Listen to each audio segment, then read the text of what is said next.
مەبەستمە گفتوگۆی زیاتر بکەم ئایا ڕۆڵ و کارایی ڕێکخراوە ناحکومیەکان لە هەرێمی کوردستان چییە تا چەند ئەوان هاوکاری حکوومەت دەکەن و حکوومەت تا چەند هاوکاریان دەکات ئەم بابەتە گفتوگۆ دەکەم بەڕێز بارزانە کرەمەنتک بەڕێوەبەری ڕێکخراوە ناحکومیەکان لە ستۆدیۆ لەگەڵ من ئامادەیە. کاک بارزان زۆر بەخێر بێیت. زۆر سپاس بەڕێوەبەریتان. پێم بڵێەوە چیتان کردووە بۆ ئەوەی کە پاڵپشتی حکوومەت بکەن؟ ئێمە دامەزراوەیەکین فەرمانگەیەکین سەر بە سەرۆکایەتی ئەنجومەنی وەزیران سەرۆکایەتی دیوانی فەرمانگەی ڕێکخراوە ناحکومیەکان ئەرکی دامەزراندن و سەرپەرشتیکردنی ڕێکخراوەکانە لە ڕووی دارایی کارگێڕی هونەریەوە. فەرمانگەی ڕێکخراوە ناحکومیەکان بەپێی یاسای ژمارەیەکی ساڵی 2011 دامەزراوە. باشە، ئەو چالاکیانەی کە ئەمساڵ ئەنجامتانداون چی بوون؟ گرنگترینیان چین؟ بەڵێ ئەمڕۆکە کۆنفرانسێکمان کرد کە تیایدا کار و چالاکی فەرمانگە و ڕێکخراوەکان لە سێ ساڵی ڕابردوو تیایدا خراڕ و دوا بە دوای دەست بەکاربوونی کابینەی حکوومەتی هەرێمی کوردستان و ڕاستپاردنی سەرۆک و ستافی نوێی فەرمانگە کە تیایدا کۆمەڵێک پرۆژە و کار و چالاکی فەرمانگە و هەروەها کار و چالاکی ڕێکخراوەکان تیایدا باس کرا.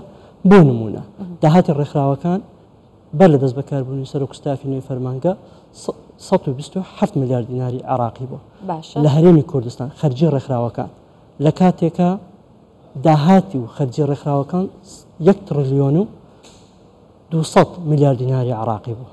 بەڵام لە ساڵی 2021 و 2022 ئەم ژمارەیە ئەم خەرجیە لە هەرێمی کوردستان بەرچاو بە شێوەیەکی بەرچاو بەرز بۆتەوە.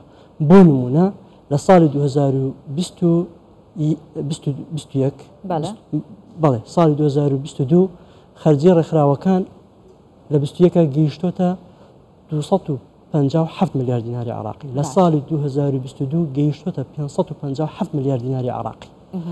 یعنی لە 2021 20 بۆ 21 بووتە 2 بەرامبەر 100.2 زیادی کردووە.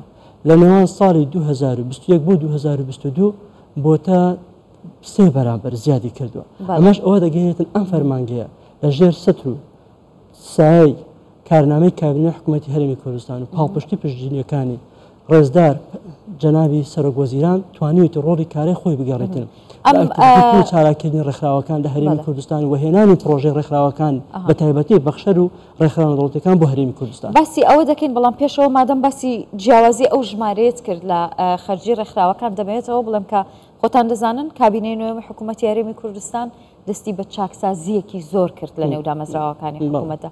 ئەم چاکسازیانە تا چەند هاوکاری ئەوەی کرد بە ڕێکخراوە ناحکومیەکان؟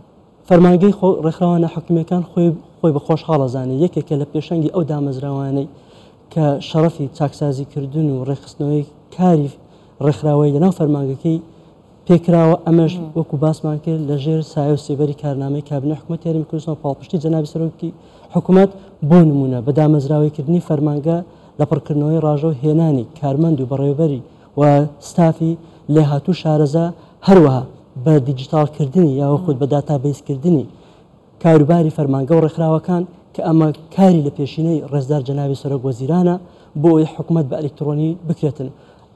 بەشێکی زۆر لەو داتا و زانیاریانەیەکی ئێستاکە لە بەردەست فەرمانگەی ڕێکخراوە ناحکومیەکانە ئەگەر دەرفەتە بێ بۆتی باز بکەم ئێمە لە ماوەی ڕابردوو نەمان بۆ هۆکارەکەی ئەوە بووە کە داتابیسێکی پێشکەوتوو نەبوو و کاروباری فەرمانگە و ڕێکخراوەکان بە دیجیتال نەکرایە.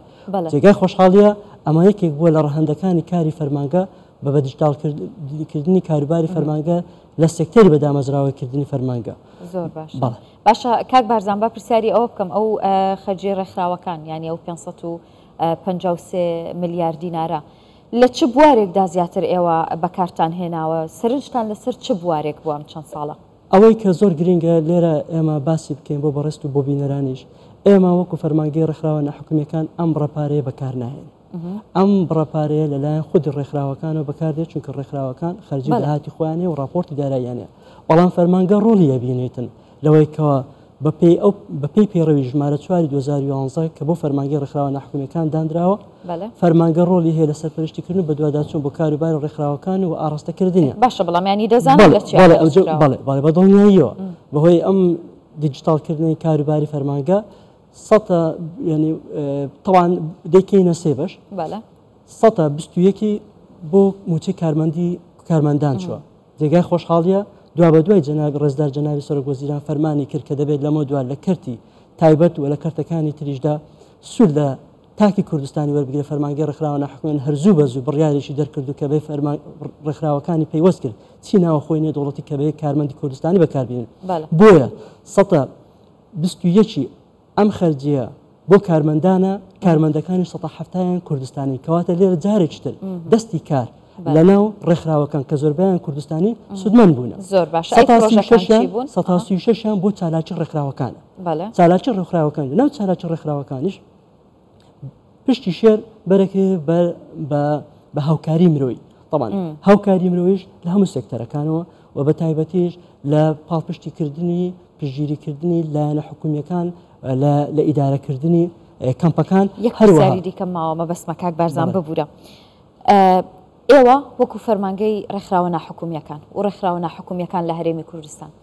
ئەتانەوێت زیاتر سەرنجتان لەسەر چ بابەتێک بێ ئەمە ینی هەر پێوەستە بە پرسیاری پێشەوەکە لە چ بوارێک زیاتر کارتان کرد دەتانوێت لە چ بوارێک زیاتر کار بکەن فەرمانگەی خێزانیە مادەی هۆشبەرە ڕوبەڕووبوونەوەی هۆشداریدانە بە هۆشیارکردنەوەی هاوڵاتیانە چییە؟